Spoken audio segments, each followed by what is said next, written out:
Libra. It has been a long time, and I am back. We are going to be looking at your forecast for October.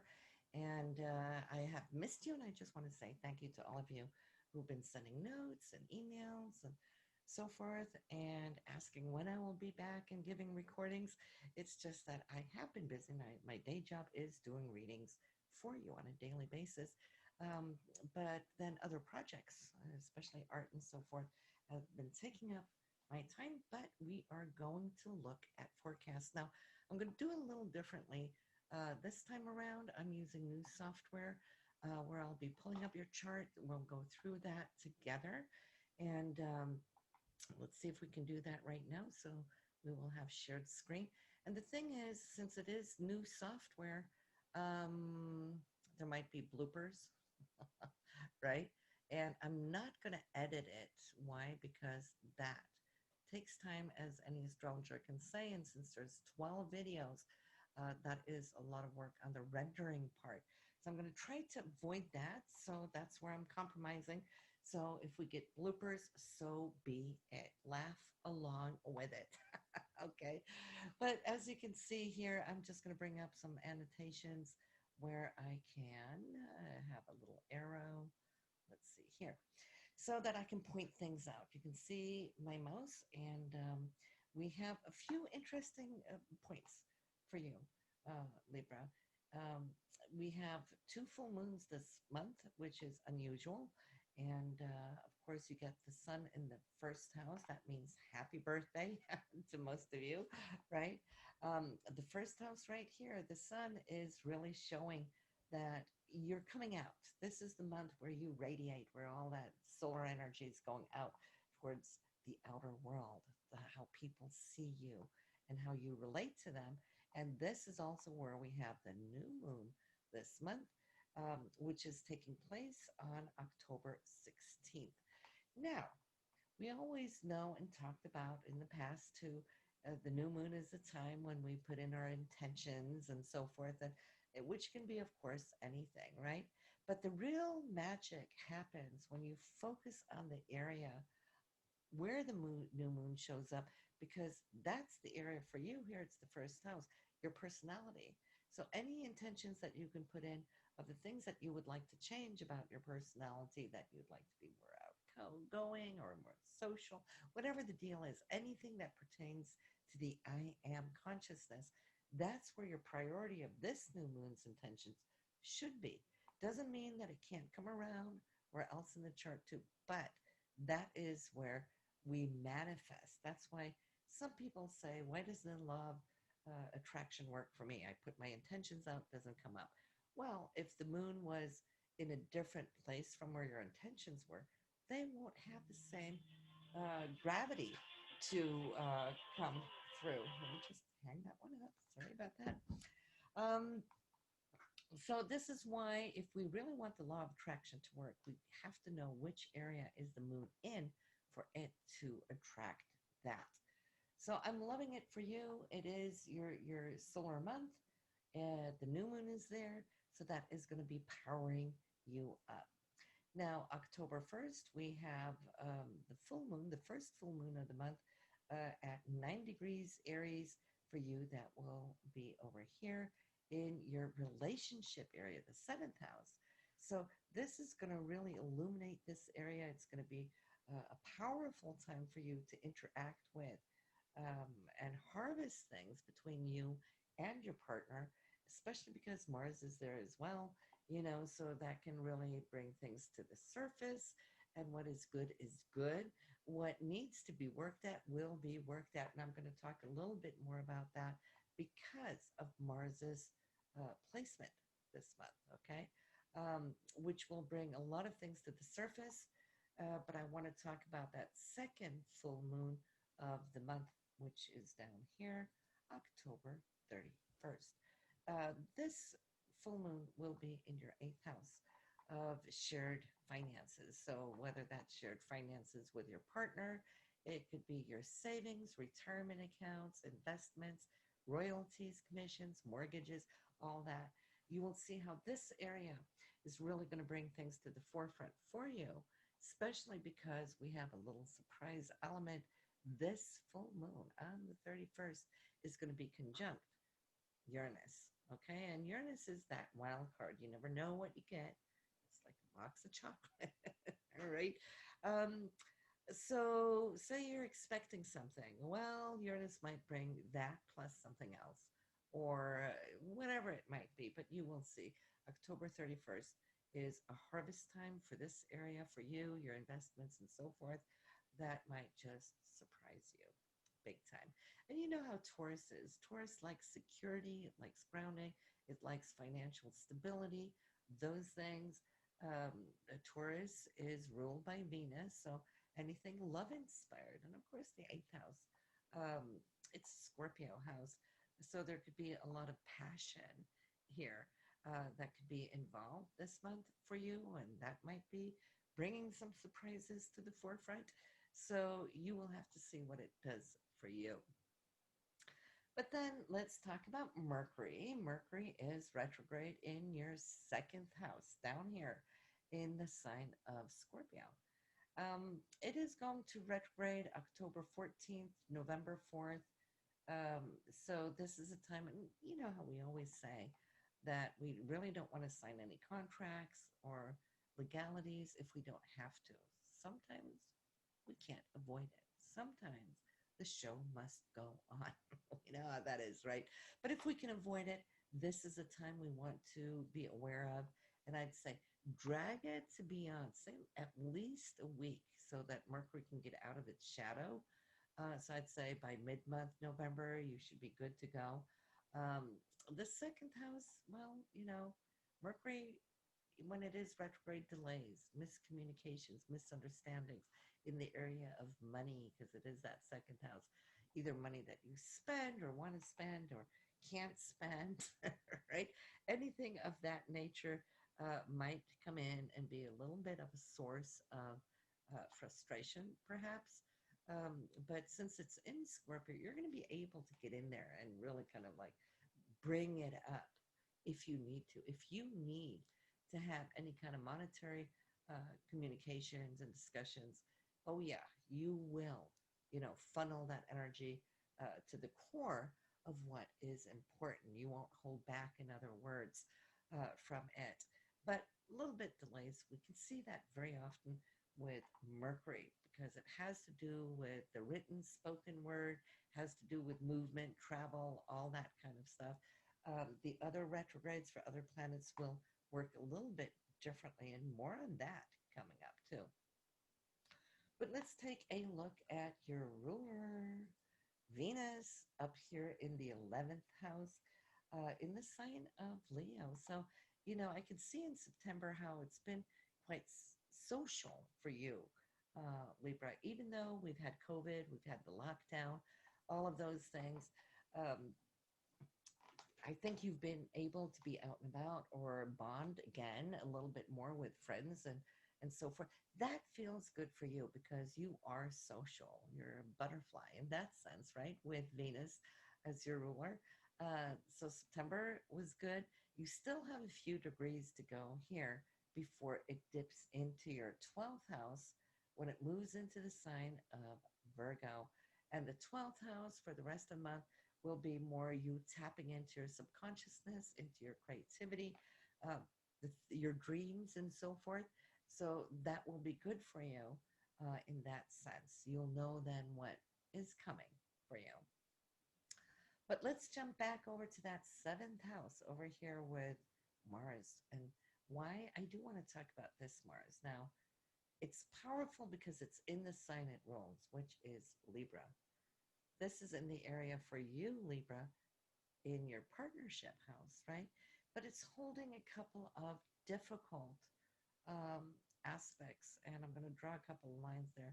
It's 25 degrees, you know, in Aries, and it's bouncing off that square of Saturn, also 25 degrees, which is exact, right? So Mars wants to move ahead. It's feisty. Let's do it. Let's go. Let's have action. And then Saturn comes around and he says, you can't. Nope, nope, nope. We're going to lock that down. And, you know, so there might be reactions to it. It might just bring up a lot of resentment too.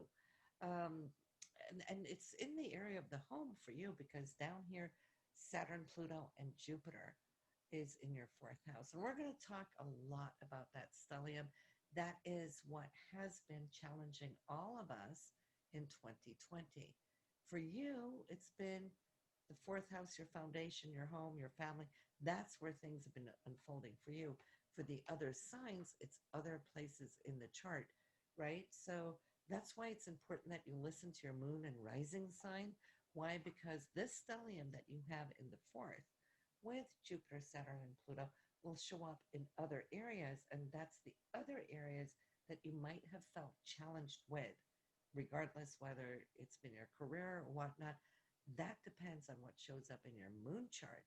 So I would urge you to listen to your moon sign after this one, and then also your rising sign horoscope. If you know what your rising sign is, if you don't know where either of them are, just go to astro.com, put in your birth data. If you know your time of birth, it will show you where your moon and rising sign was at birth. And then come back, listen to these readings because it will show what you have in the fourth house here in your solar chart. It will show where it is in those charts. That will give you a pretty good scope on why you've been feeling challenged from other areas, right? So we got that going.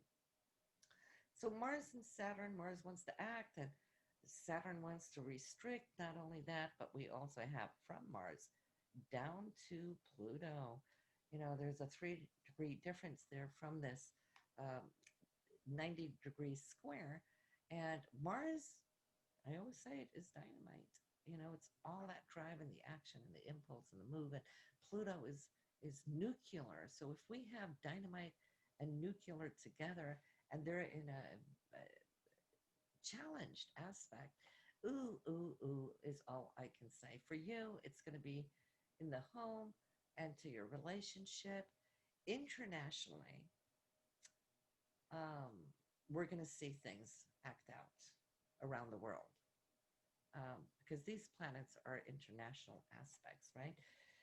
So we might find rioting, you know, that Pluto, Mars really wants to break away from the restrictions that Mars is putting on it. And I've made a second video here that's going to come up at the end of this video that I urge you to listen to, where we're talking more specifically about these aspects that show up in your fourth house, but has been affecting all of us in 2020 and why 2020 has been such a powerful year for us because there's aspects that are dying. We're not just talking virus, but there's aspects that are also trying to birth themselves, rebirth.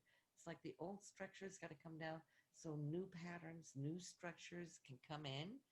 And there's blessings in that, but it takes time. We got to get on the other side of the transit before we can see the awakening, the new beginnings and so forth. And Jupiter is there just to kind of like really open this up. That's why it's also international.